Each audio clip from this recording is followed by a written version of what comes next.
We fell in love with diners, an American phenomenon reborn in post-war New England factories, prefabricated in steel and wood, rooted in the craftsmanship of immigrants, and forged in the solid, enduring quality of American industry. Architectural gems, early ones of mahogany and porcelain enamel, later stainless, bent into stripes, quilted patterns, or sunburst designs, complete with boomerang formica, color-coordinated tile, patterned floors, neon, shiny, glossy, clean, smooth. In the 90s, we fell in with a funny crowd, goofy diner fanatics on buses with cameras traveling diner to diner, eating along the way, learning about makes and models and features that distinguish. We were in diner heaven. So when one of our own local gems was in danger, we swooped in for the rescue. We didn't think, we acted. A local diner you may not remember, or maybe you'll think fondly upon. A fixture on Shelburne Road for more than 40 years, a place where couples had courted and kids had spun on the stools. We conspired with the American Diner Museum to save it and found the history. Ordered by the Wesson family in 1953, built by the Worcester Diner Car Company in Massachusetts, created in Vermont green exterior with yellow and gray interior accents, custom made, diner number 843. Delivered to South Burlington in 1954. Meet Walter Wesson, the proprietor.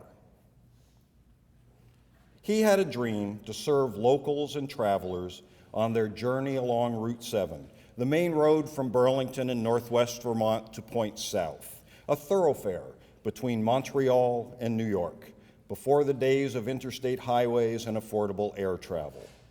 A beauty that was, for decades, Wesson's Diner on Shelburne Road, a road into farmland on the southern outskirts of early 50s Burlington, almost as far out as the airport on the other side of town. In the following decades, Wesson's had to change with the times. An addition nearly doubled the seating. The word diner was left out of the new improved Wesson's family restaurant with its exterior remodel to follow the hideous trends of so many homes built in the 1970s. Brick facade and faux mansard roof. Oy. After the Wessons closed their doors, others gave it a run. Pepper's Memphis Barbecue, Cosmo's Diner, Lulu's Barbecue.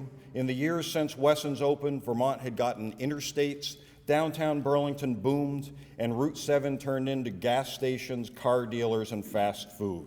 And finally, no new incarnation. By the turn of the century, it was vacant, looking overgrown and unkempt, not like a diner at all.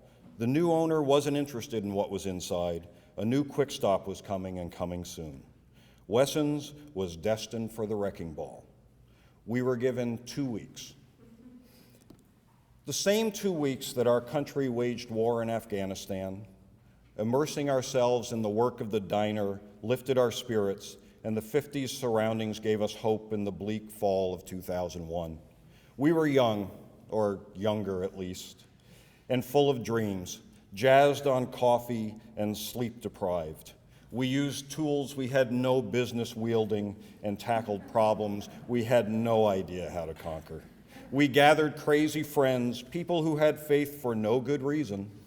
We removed bricks, we dismantled the mansard, we lined up riggers and movers and police escorts and permits. We found a spot nearby to store it, and Wesson's Diner rolled away the way it had arrived, on an extended lowboy flatbed. It was on the road to make way for the newest gas station.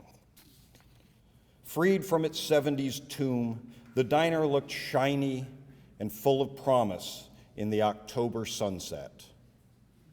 Really a diamond in the rough. Our vague dream was a sunny diner filled with people drinking delicious coffee, eating just right macaroni and cheese. So many meetings, business plans, names, menus, and fundraising schemes, but we realized we didn't have the resources or the timing or the location to make it happen. We have provided tender, loving care, a new roof of rubber, windows newly glazed, and we tarped it high and dry in clear, in blue, in tan, and green, and silver. So much happened that we never could have guessed.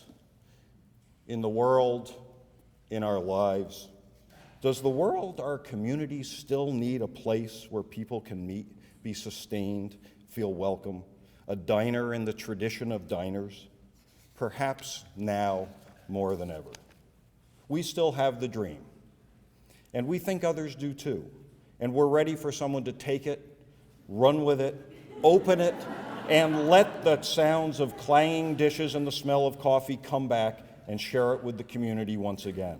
We kept Wessie safe in a decade of turmoil when she could have been scrap metal and her counters, worn by the elbows of countless pie eaters, could have been long gone in the landfill.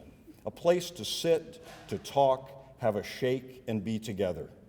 One day we'll sit at that counter and sip coffee and laugh at just how wrong we were and just how right it turned out. After all, there are fewer and fewer of them left.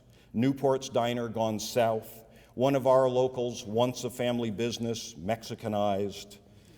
Whether it's to be a coffee shop, a bakery counter, a cafe, or a diner, we offer up this landmark where everyone from jazz greats to politicos, from custodians to nurses, from aspiring writers to athletes, has sat together in the spirit of the exclusive experiment in democracy called the American Diner, a reflection of the 21st century's roots and our hopes for the future.